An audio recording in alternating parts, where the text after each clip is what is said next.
Como já dizia aquela velha frase que até se tornou clichê hoje em dia, quem vê palco não vê bastidores. Pois é, vendo este cantor super carismático, cheio de energia no palco, aparentemente até saudável mesmo com seus quase 60 anos, você poderia imaginar que Dinho Ouro Preto já teve problemas sérios com as drogas, a ponto de praticamente dizer que é um milagre que ele ainda esteja vivo. Aqui é Daniel Borges e nesse vídeo eu vou falar um pouco mais a respeito dessa fase pesada que o cantor passou em sua carreira e também de sua trajetória no Capital Inicial. Dinho Ouro Preto, nascido em 27 de abril de 1964 no Distrito Federal, iniciou sua carreira musical quando se juntou em 83 ao Capital Inicial, quando eles ainda eram uma banda com membros remanescentes do Aborto Elétrico, que fez parte do início da cena do rock nacional de Brasília, que inclusive contou com Renato Russo em sua formação, além do baterista Fê Lemos e seu irmão Flávio Lemos no baixo. A banda Aborto Elétrico já estava ganhando um certo nome na cena e fazendo vários shows nos arredores de Brasília, e foi em um desses shows que Dinho Ouro Preto conheceu os caras em um bar que eles tocavam que se chamava Cafofo. Porém, Dinho Ouro Preto, que na época era adolescente, ainda não cantava em banda alguma, ele só estava começando a curtir os rolês rock and roll de sua cidade. Alguns anos depois, o embrião do Capital Inicial começou a tomar forma, quando a banda Aborto Elétrico chegou ao seu fim, já que Renato Russo resolveu sair para seguir em carreira solo. Então os irmãos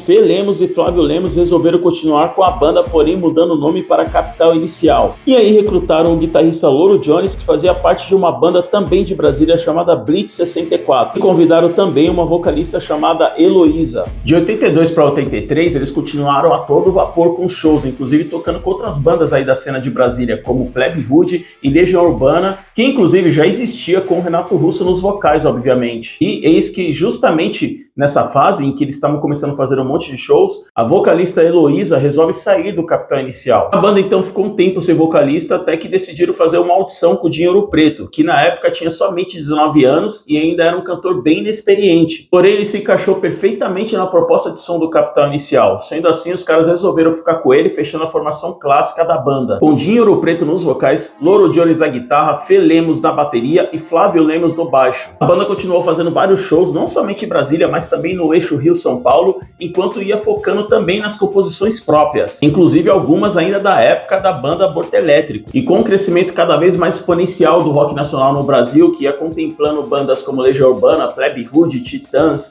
Paralamas do Sucesso, que já começaram a gravar seus primeiros álbuns, eis que finalmente chega a vez de Capital Inicial assinar contrato com uma gravadora para gravar o seu primeiro trabalho em estúdio, o EP Descendo o Rio Nilo. Com a repercussão desse EP, logo no ano seguinte eles conseguiram gravar o seu primeiro álbum oficial, auto-intitulado, que tiveram como destaque os sucessos Música Urbana,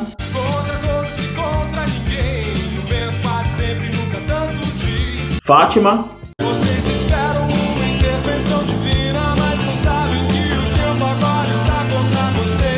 e Veraneio Vascaíno.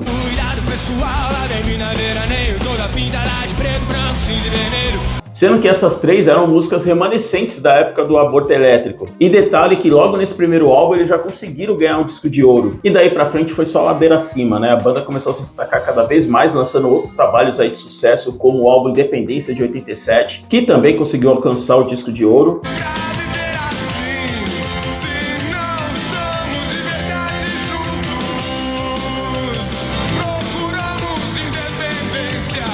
Em 88 eles lançaram o terceiro álbum, Você Não Precisa Entender. É tão certo quanto calor no fogo, já não tem escolha e participe do seu jogo, participe. Porém, aí já começaram também os problemas de Dinho Ouro Preto com as drogas. E não somente de Dinho Ouro Preto, da banda inteira praticamente. Porém, com o cantor a coisa foi muito mais séria em relação aos vícios, né, do que os outros integrantes da banda. Isso pelo menos pelo que ele relata em entrevistas. O primeiro CD já bombou e eu acho que eu não estava preparado. Meu. Aí foi muito excesso, sabe? Eu não sei, muita droga. O Capital acaba virando uma descida pro inferno, sabe? Começa a ficar cada vez pior, excessos. Por quê? Excessos. Quanto tempo você ficou nessa loucura, você lembra? Ah, velho, uns 3, 4 anos. Nossa, de muito tempo, mano, de doideira. Fora que também começaram aí os problemas internos de relacionamento entre os integrantes, como é comum em todas as bandas que alcançam o sucesso e caem na estrada, né? Porém, mesmo com todos esses problemas, a banda ainda se mantinha em evidência aí no rock nacional, né? E lançaram em 89 o seu quarto álbum, Todos os Lados. Aos meus olhos tudo é transparente, todos E em 91 eles lançaram um ótimo trabalho aí chamado Eletricidade, que tinha alguns dos maiores sucessos da banda, como as músicas Kamikaze. Onde quer que machuque, kamikaze, como quase sempre, eu mudo de ideia. Todas as Noites. Meia-noite, noite inteira, 3, 4, 5 da manhã. Eu vou embora, mas eu sempre vou atrás, porque as noites são. E Passageiro, que não é exatamente uma música da banda, pelo menos não a melodia e a parte instrumental, mas na verdade é uma versão em português para a música The Passenger de Iggy Pop. Sou passageiro, rodo sem parar.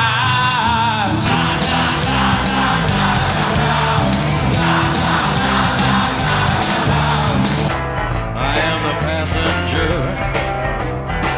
and I ride, and I ride. E eu confesso para vocês que particularmente eu gosto muito mais da versão do Capital Inicial. Eu respeito o Iggy Pop, gosto de algumas músicas dele, mas essa música eu prefiro a do Capital Inicial. Põe aí nos comentários qual é a sua opinião. E mesmo com a banda despontando, fazendo sucesso aí entre as maiores bandas de rock nacional da época, os problemas de Ouro Preto com as drogas só iam de mal a pior. E não era aquela coisa de bolar um cigarrinho de cannabis de vez em quando para dar uma relaxada, não. Eram drogas pesadas mesmo, cocaína, LSD, êxtase. Todo dia, e ácido, drogas mais pesadas. Teve até uma época em São Paulo que chegou a rolar heroína, cara. E o negócio chegou a tal ponto que por volta de 92, 93 mais ou menos, quando ele estava morando em um apartamento na região central de São Paulo, neste apartamento rolava festas praticamente todo santo dia. E detalhe, as portas ficavam abertas para quem quisesse entrar. E é lógico que a famosa tríade do sexo, drogas e rock and roll rolava de forma muito intensa nessas festas, né? Todo mundo doidaço, transava todo mundo com todo mundo. Minha casa não tinha chave. Minha casa ficava aberta, então entrava e saía gente. Até que um dia, em uma dessas festas, ele acabou tendo relações sexuais com uma mulher que diz ele que nem sabia quem era, e detalhe, sem proteção. E o pior, um tempo depois ele ficou sabendo que essa pessoa estava infectada com o vírus HIV. E no meio dessa loucura toda, cara, teve um episódio também ligado à AIDS, cara. Que... Eu soube disso. Aí, porra, eu transo com uma menina que eu não sei nem o nome dela, não me lembro o nome dela. Um ano mais tarde, me liga um cara, um amigo meu, que era amigo dela, e dizendo que ele estava ligando para todas as pessoas com quem ele sabia que a menina tinha ficado, porque a menina estava doente. E isso numa época que a AIDS deram... Cara, numa época em que era morte certa, né? Por isso que eu digo que é um verdadeiro milagre que ele esteja vivo até hoje. Como vocês viram, não foi só questão do uso das drogas, né? E em 93, esses problemas dos vícios de Ouro Preto chegou a tal ponto que também somado a divergências musicais que já estavam tendo nessa época e também os problemas internos, né, de relacionamento com os outros integrantes, fizeram com que o vocalista saísse do Capital Inicial. Sendo assim, ele resolveu trilhar outros caminhos aí na música, inicialmente lançando uma banda chamada Vértigo, e também em seguida ele lançou um álbum solo. Porém, ambos os trabalhos foram um verdadeiro fracasso, se tratando de popularidade, de vendas. 4 anos de dificuldade, cara. Eu fiz 2 discos independentes. Mas os discos comercialmente fracassaram, foi um fiasco, ambos foram um fiasco. E foi tão fracasso que Ouro Preto chegou mesmo a pensar em abandonar sua carreira na música e mudar de profissão. Mas vale ressaltar que ao mesmo tempo que sua carreira musical estava indo mal, alguns acontecimentos aí na sua vida pessoal que ocorreram entre esses anos vieram como um alento para que ele aos poucos começasse a largar as drogas. O primeiro desses acontecimentos foi quando ele conheceu sua mulher Maria, por volta de 94, 95. Segundo ele, foi um amor tão verdadeiro, uma coisa tão intensa, que praticamente salvou ele de toda essa loucura que ele estava vivendo na época. E o segundo acontecimento foi quando nasceu a sua filha em 96, né, fruto do relacionamento com essa sua mulher. Ou seja, o cara constituiu uma família, né, já começou a mudar a cabeça. Mas voltando à sua carreira musical fora do Capital, que andava em total decadência, a verdade é que o Capital Inicial, sem um Ouro Preto, também não andava muito bem das pernas, né? Mesmo com a entrada de um ótimo vocalista chamado Murilo Lima, que eles chegaram até a gravar 2 álbuns, um de estúdio